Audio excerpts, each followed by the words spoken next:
Have a good day at school. Welcome to day 2 of the swing shift. Well, actually, technically it's day 3 because it's Tuesday. But today is a tough day. Shelly's going for her consultation with the surgeon for her. She was recently diagnosed with breast cancer, so she's going to meet the surgeon today to come up with a plan for how they're going to take care of that. She originally felt like she was okay to go by herself a week ago.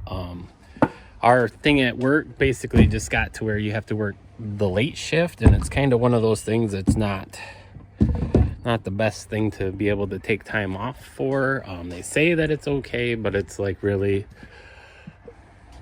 who wants to cover that, really? So she said she was okay to go, which this morning I feel like she's not okay.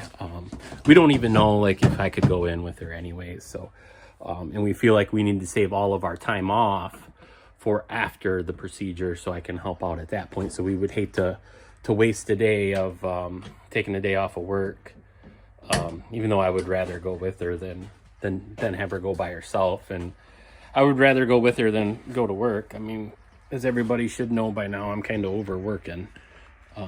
But we're gonna try to get some stuff done in the morning, kind of like we did yesterday. Hopefully I can shed some light on our plan here, even though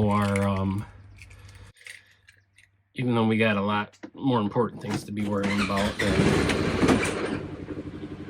than our plan. So we're gonna go out and fire up the tractor. So currently we got about 4 things we want to get done this morning before work. We want to go till Papa Bim's garden up. We want to till our garden up. We want to move some firewood out of the barn into the wood pile. Weed whack and trim the bushes up. So we'll see if we can get all of that done this morning. We've only got about 2 hours left before it's time to punch in at work, and we'll see if we can get it done. As far as the garden, it looks pretty good. The grass is just starting to pop back up in there. So what I like to do is I like to till it up a couple times and then let it sit so the seeds that are in there germinate. And then I will take and till everything under. We try not to use the sprays in the garden. So this is just how we do it. So we'll get it tilled up one more time, and then hopefully we'll start putting some seeds in. And then we'll have to come out and look, that must be an old pumpkin plant from last year that just popped up. Oh, there's another one. Maybe it's a squash plant. But we already put our watermelons in, so you can see the watermelon plants are starting to pop up here. So we got a couple strips of watermelon. We're planting them a little goofy. We just kind of we did a couple piles right here, and right here. And then we did a couple strips. We'll get it tilled up one more time, and oh, there's another pumpkin plant or something.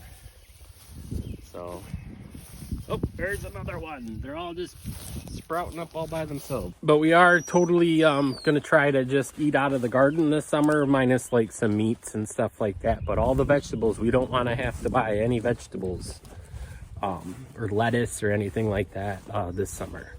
As you can see, we got a big chunk of the wood pile out of there. We got 2 more rows left to do, and then hopefully we'll be able to unload this at the golf course or the campground pretty quick, and then this will all be open spaces now, so that we can store the tractor stuff. We got to get the chairs out. We're gonna redo those chairs that have been hanging up in the garage and make a nice little patio area off the sliding glass door, so after Shelly's surgery she can go out there and relax, or try to relax anyways. But we do have quite the mess, so we'll just try to knock some things off the list today.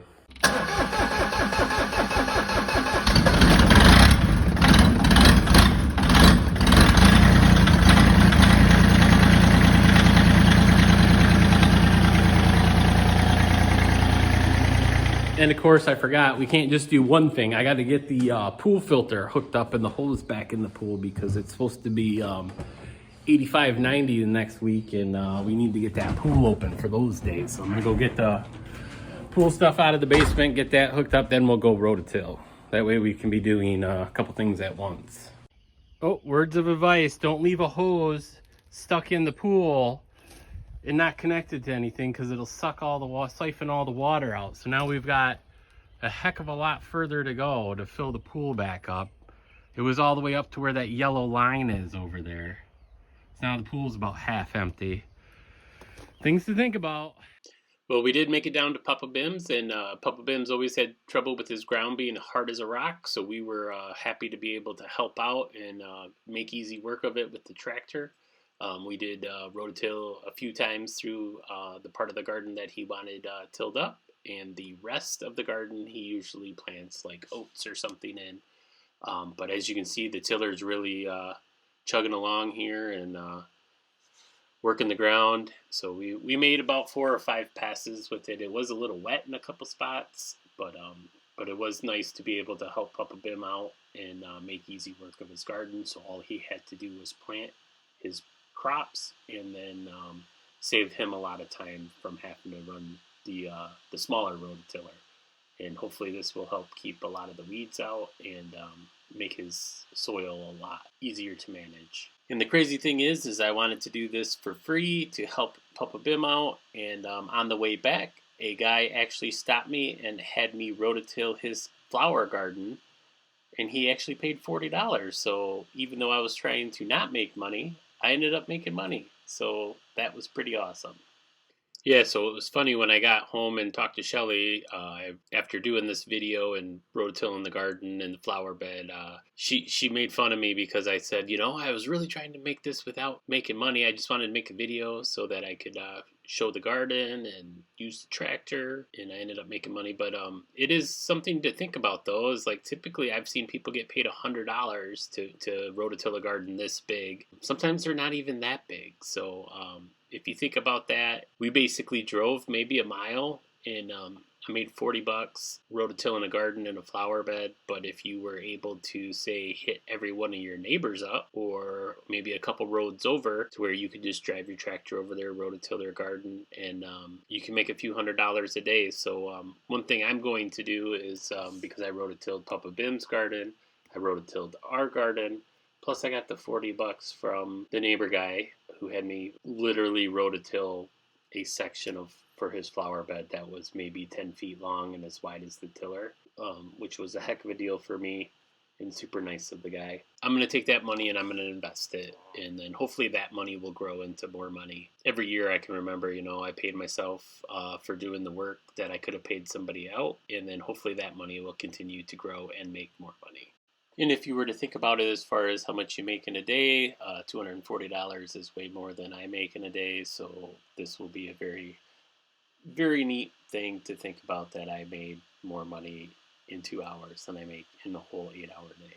So don't forget, we also have this big pile of dirt. If you haven't seen those videos, make sure you click the links on the screen or over in the sidebar. We'll leave a thing up at the top of the screen where you can click that at the end of the video and check out some work being done by the tractor as we level our driveway. As far as the finished product of our garden, this is our garden after we rototilled it. As you can see, it pretty much turned the dirt into powder and all the weeds are gone, so it's ready for planting. Make sure you subscribe so you can see our future projects with the garden and how well we do this year and starting next year. All right, here's another helpful tip. We're going to take this hose out so we don't have the same issue as we had last time. But there's also a good idea to judge how full the pool will get, and make sure you hook all your hoses and everything together, because we're leaking. I didn't hook the top of the pump together. And if you made it this far in the video, we'd like to say thank you for watching, and make sure you leave a comment down below wishing Shelly well.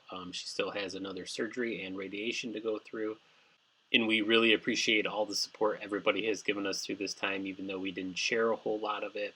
Everybody's been super helpful, and we really appreciate all of the help from everybody. Thanks for watching.